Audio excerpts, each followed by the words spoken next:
Welcome to the Bill Kelly Podcast, critical discussions in critical times. Here's your host, Bill Kelly.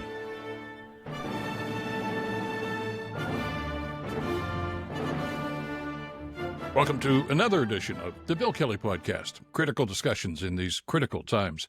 I'm your host, Bill Kelly. Good to have you with us today. We are drawing toward the end of the month, the end of July, which is the arbitrary deadline that Canada and the U.S. kind of set to try to find some sort of a trade deal. The question here, though, is how do you negotiate a deal with somebody who doesn't want to negotiate? Because that seems to be the problem with Canada and their negotiations right now. Donald Trump does not want to negotiate. And we've talked about this so many different times in the past. Trump doesn't want to see an even-Steven compromise. He wants to win at all costs. And he wants to basically say, these are my demands, meet them or else. That's the way this guy is operating, or his people, I guess, in this particular case, are operating. And I think we're starting to wake up to that realization now. Even the Prime Minister himself a couple of days ago said that there seems to be little evidence that we're going to be able to find some sort of a deal that doesn't include some kind of tariff imposed by the United States, of course. And that's kind of frightening and rather chilling for people that are already in a precarious economic position because of some of the stuff that Trump is doing. So let's step back just a second. And maybe one of the most telling aspects of this is how the Trump mouthpieces are talking about the Trump policies, such as they are.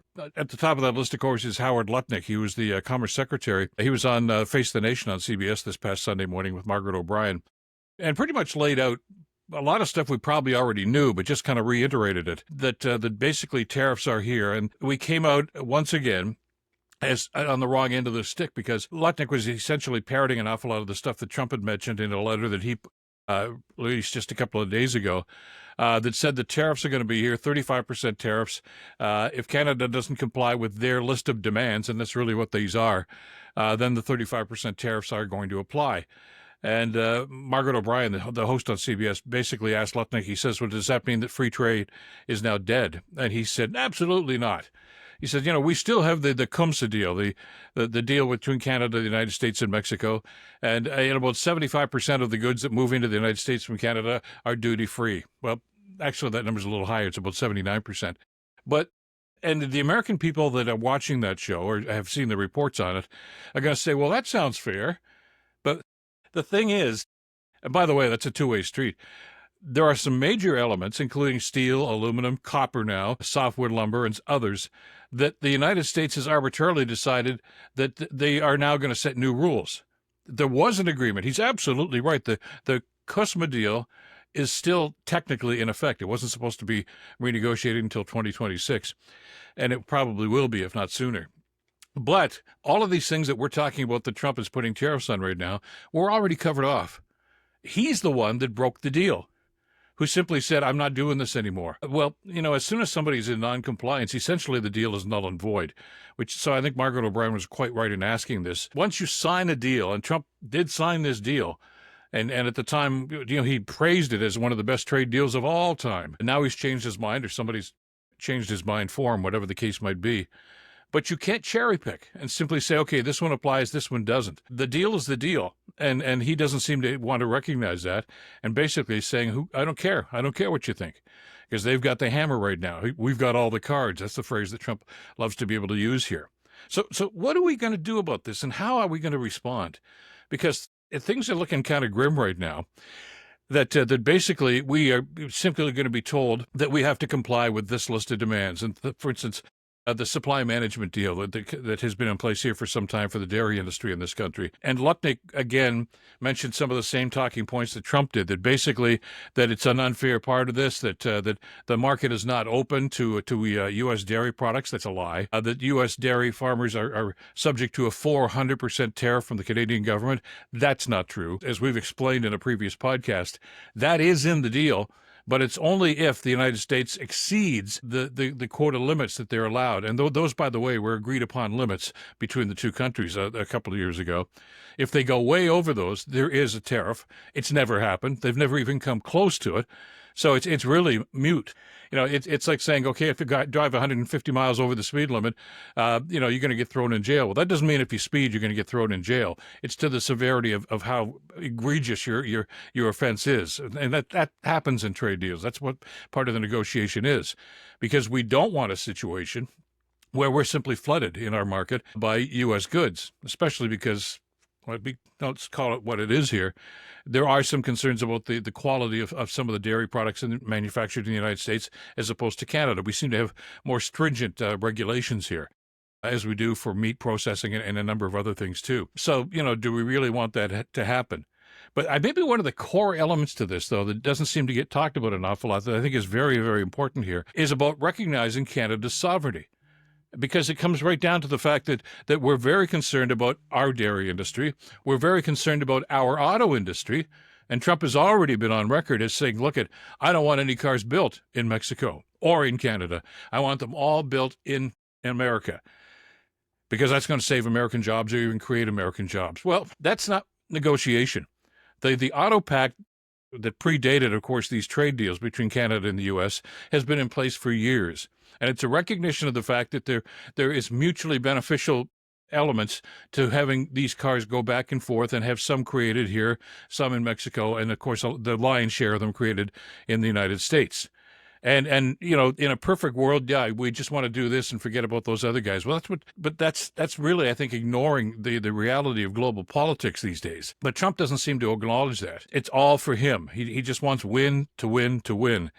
And we have to ask ourselves just where this is going to go. Now, I know the Prime Minister says we are still negotiating. In fact, as we're doing this podcast this morning, the premiers from right across the country are meeting in Huntsville at Deerhurst Resort up there, basically to try to define some sort of a strategy going forward for these trade deals. Prime Minister is going to join them tomorrow. He's actually meeting with some U.S. senators today. I wonder how that's going to go. Well, I think I got a pretty good idea how I think that's going to go. The Republicans just parrot whatever Trump wants, and the Democrats, no matter how they make protests and complain about that, they don't have the power in the Senate or in the House to do much about this. So I'm not so sure what Carney's going to try to accomplish here. Try to get the message across, I suppose, is going to be part of it. But the reality is it doesn't seem as if anything is going to change. During the first Trump administration, yeah, there was some negotiations for this revised deal that's now in place, or we'd like to think it's still in place anyway, and there was give and take. You remember Chrystia Freeland seemed to be the lead negotiator for Canada then, and a guy named Robert Lighthizer was doing the same sort of thing for the United States side, and they probably negotiated a lot more in public than either side wanted to. So we had a pretty good idea about some of the discussions and some of the critical points that were causing them to bang heads, but they did hammer out a deal. And by the way, it took months and months to do this. So for Trump to suggest that it's going to get done in 60 days or whatever the deadline was that we're under right now is really ludicrous and not, expectations here just don't seem to match up to the reality of what's happening. But we are going to be stuck with situations that are going to have an impact here, and we're hoping against hope right now that we're going to find some way out of this. I mean, I think, ultimately, I think our goal from the Canadian side is to eliminate most, if not all, of these tariffs, or at least have them reduced. And I'm not so sure that's going to happen. I mean, I hate to be the bearer of bad news, but there just don't seem to be any positive signs here that the United States is willing to negotiate and see some sort of a compromise here. Give and take, which is what negotiations are supposed to be, right? In its most basic form. You negotiate a contract. You want $1 million, they want to pay you $10,000. You're going to find a deal somewhere in between. That's going to not be perfect for both sides, but that they can both live with. That doesn't seem to be the goal here for the United States. And I don't know how our government's going to try to stick handle around this to try to find some sort of a deal that's going to be beneficial. I'm concerned about the auto industry. I know we talk an awful lot about a number of things that are going on with steel. And, of course, as a Hamilton resident, I'm very concerned about that. And the Prime Minister was in Hamilton last week talking about some of the assistance programs and some of the projects and some of the policies that they're enacting. We talked about that on a previous podcast, and that's all good. But at the same time, the auto industry is very much a part of the Ontario economy and, of course, the Quebec economy and, the Canadian economy. And if all of a sudden those doors are shut, And it's already started to happen. We've had layoffs in the industry, and Stellantis, of course, has basically shut down a lot of their Canadian operations. And nobody saw that coming, especially after our federal government and provincial government in Ontario collaborated after the recession in 2010 to basically bail out the auto industry and put it back on its feet. And that was done with the cooperation of the Americans on the other side. And we're not being naive here, because we know that there is a protectionist element in American politics by both Democrats and Republicans. We tend to forget that even Joe Biden, when he became president, was very much in favor of shutting down an awful lot of the operations here in Canada and simply making the auto industry more United States-centric. Now, he changed his mind after some intense negotiations and discussions with Canadian officials. I don't know that we're going to have that kind of luck with the Trump administration this time around anyway. So those are the key points. So I don't know what the premiers are going to come out with here. Some of them, of course, have had some pretty reactionary and radical ideas. You know, the initial reaction from Doug Ford here in Ontario was to turn off the electricity. Ontario supplies a great deal of electricity for the northeastern part of the United States. That would be catastrophic, and I'm not so sure that's on the table. But is it going to take drastic measures like this to get the Americans' attention? I hope it doesn't get to that. I really do. And I would like to say that cooler heads will prevail and we're going to find some sort of a deal. And we'll see what kind of decisions, I guess, and policy decisions, or maybe even changes of direction that we're going to get from the premiers here. And, of course, when the Prime Minister joins them. The radical stuff here, I really wish they'd set aside. Both Ford and Danielle Smith in Alberta have kind of mused out loud about maybe even dropping Mexico from future negotiations with trade. That didn't go over well with the Mexican president, and Prime Minister Carney had to smooth those waters. I'm not so sure that that's totally completed yet. I think they're looking at Canada rather apprehensively right now, like I thought you were on our side. But that's what happens when you're trying to negotiate something with Donald Trump. And what he loves to do is divide and conquer, get us fighting with each other so it's easier to pick us off one after the other. We've got to be careful about that. We've got to understand how he's playing this game and what we can do to counteract that. So these are difficult times, very dangerous times, and we'll be watching very, very closely to see how our government responds and what sort of action they're going to be taking to try to get the best deal for Canada.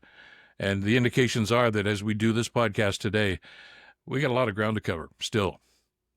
That's it for this edition of the podcast. Thanks as always for being with us. You can pick us up wherever you get your podcasts, on YouTube, Substack, Spotify, Apple, Blue Sky, wherever the platform is. And don't forget, we also add on some extra tidbits, some other news stories to try to give you some context for the discussions we're having. And boy, we got a lot of it when it comes to trade negotiations between these two countries. So check those out when you get a minute too. Thanks as always to Madeline Kelly for the great work putting this one together.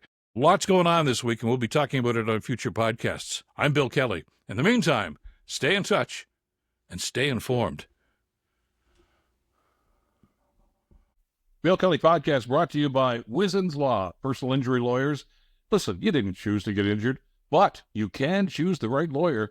Wizen's Law, 905-522-1102 or wizenslaw.com.